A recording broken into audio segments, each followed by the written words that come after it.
Hey, everybody, you know that this is Talking College Football with Anwar, Dan, and Luke. And listen, you know we are all college football fans, but there are two teams that we pull for every week. We pull for the University of Illinois and we pull for Ohio State. Now, we're fair with everybody and we don't put one team over the other, but for us, this is a big deal. This is our first instant analysis. Um, I'm going to start off by saying what I just saw was the number one team in the country, but I also saw another team that I believe, as Joel Klatt was saying, if they are 10-2, they deserve to be in the playoffs. Guys, let's get your instant feedback. Dan, you want to go first? You're a resident U of I guy.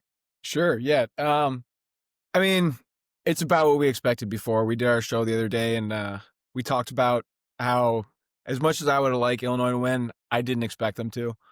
And this is right around where we expected the score to be too. I thought Illinois' defense held up better than I expected, and same thing with their offensive line.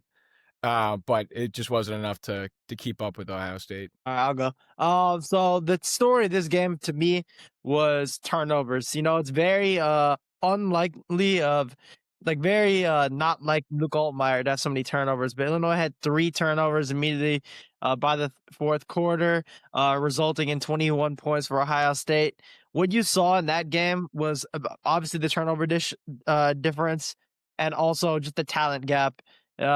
Ohio State just a much more talented team. Recruits in the top 5 every year. I think you just saw the better talent play out. Hey, I just want to, Anwar is in Japan. What time is it over there? 4:52 in the morning. Okay, he's still up watching the game at 4:52, and he just got back from, where'd you just come back from? I just got back from the Philippines. Okay. So he's Mm. he's playing slightly injured today. Anyway, let me ask you guys this, because this is a big question. I said that this team at 10-2, Illinois at 10-2, they get in. Let's get your opinions on that.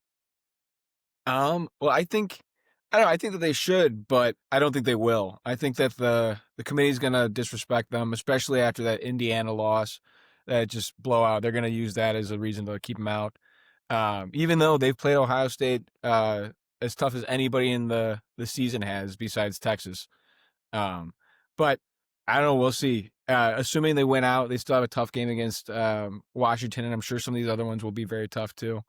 Um, they could make it, but I don't know. I just see the SEC favoritism, and even if the Big 12 chaos continues, it could lead to them getting 2 teams in over a 10-2 Big 10 team. Honor? Yeah. So if Illinois does go 10-2, I think they should be in. But right now, from what I saw, I think it's a talented team. I don't think they're talented enough to go 10-2. I think they'll probably take an unexpected loss somewhere. Um, This is a good team. Don't get me wrong. Illinois is a very good team, and they're in the top half of the Big Ten. But I don't think they're talented enough to run the table from now on. All right. Anybody you guys want to point out who you thought was outstanding in this game in terms of players on the field? Let me just Yeah, sure. yeah. Go ahead on. I really like this. There's a guy on the Ohio State defensive line, defensive tackle, Taiwan Malone. Really had a big step up game. He was getting in the backfield. He had a big stop near the goal line with Altmaier. He's a big reason why the Ohio State red zone defense is so tough.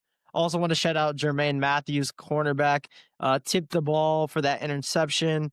And yeah, he's really stepping up. Especially with IGB, he's gonna lock down, but he's gonna always have some pass interference calls. So it's nice to know that we have another corner who can lock down on the other side. Okay, do me a favor. You're like half on the screen, half off the screen. Is it me? Yeah, thank you. All right. Dan? Just the Ohio State defense was just suffocating as a whole unit. But also Julian Sand.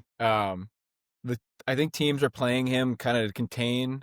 They're not allowing the big plays, but he's taking advantage of that and doing a lot of short passes, short runs, and that really just chipped away at Illinois' defense.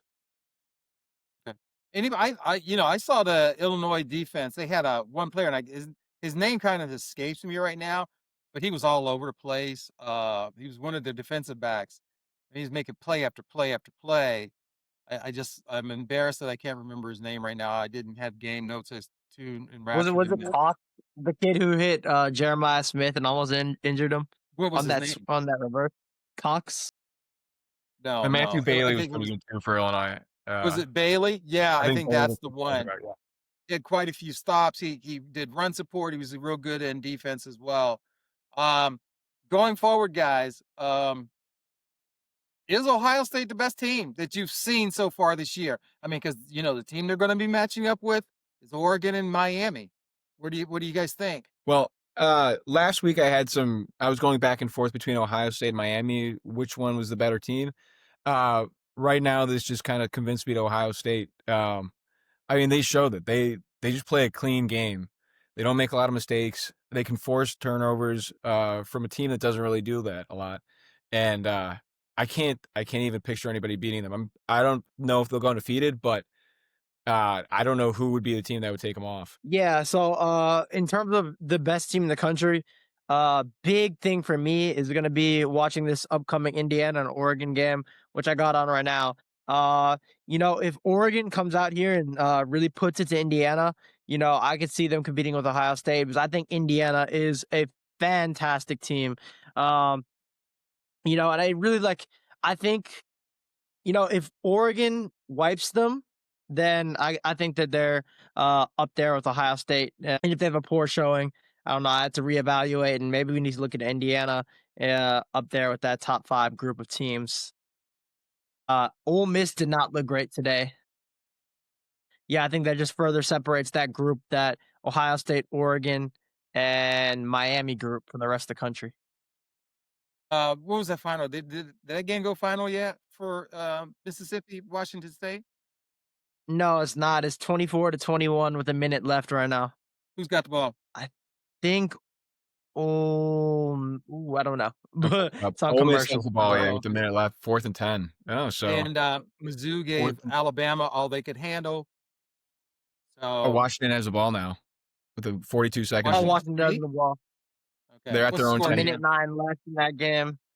Washington, no timeouts. What's the It's from score the Ole Miss 10-yard line. From the 24-21. Thank you. Yeah. All right. So listen, we just watched Ohio State. This is the first time we've ever done one of these instant analysis. I think it's a consensus that we think Ohio State's the top team in the country. We're not saying that they're going to go undefeated, but there's a good chance that they do. You guys agree with that? And they definitely look like they're going to make the playoffs. And then we'll see where the seedings go from there. So I want to thank you guys for watching our show. Again, this is Talking College Football with Luke, with analyst Dan Pedraza and Anwar Thornton. Thank you, and see our regular show next Thursday at 10 a.m. where we'll have our new top 10 rankings. If you like our information, please subscribe to the channel. We're doing our best, man, to give you guys good content and good takes. So, guys, thank you for getting me on real quick. Mm-hmm. Problem. All right. Talk to you later. All right.